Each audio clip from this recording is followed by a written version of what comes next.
Salah satu pasar yang dipantau yakni di pasar tradisional Pak Baeng-Baeng. Meski secara umum harga bahan pokok masih stabil, namun sejumlah komoditas mengalami kenaikan, seperti gula pasir.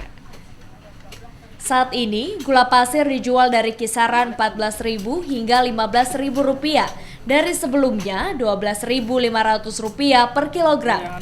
Sementara itu, harga bawang putih saat ini mengalami penurunan dan dijual Rp30.000 per kilogram, yang sebelumnya dijual dengan harga Rp50.000 per kilogram. Sementara harga daging sapi dan daging ayam relatif normal. Berada di pasar Pak Baeng-Baeng, kita mencoba mengecek situasi pasar, terutama harga bahan-bahan pokok. Secara umum kita nyatakan bahwa sampai hari ini harga masih stabil. Jadi gejolak harga barang-barang kebutuhan yang kita selama ini kita anggap kemungkinan naik, ternyata ada yang turun. Misalnya bawang merah itu justru naik sedikit, kemudian bawang putih turun. Kemudian begitu juga daging itu masih stabil dia.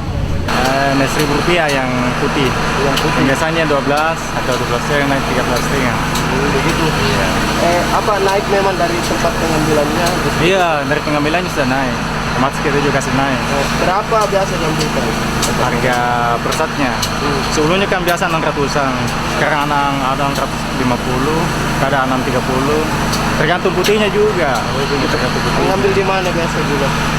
Ada juga yang bahan tatar masuk. Oh, ada juga yang ya. Ada langsung di sini. Ada juga kampas-kampasnya. Ini bulan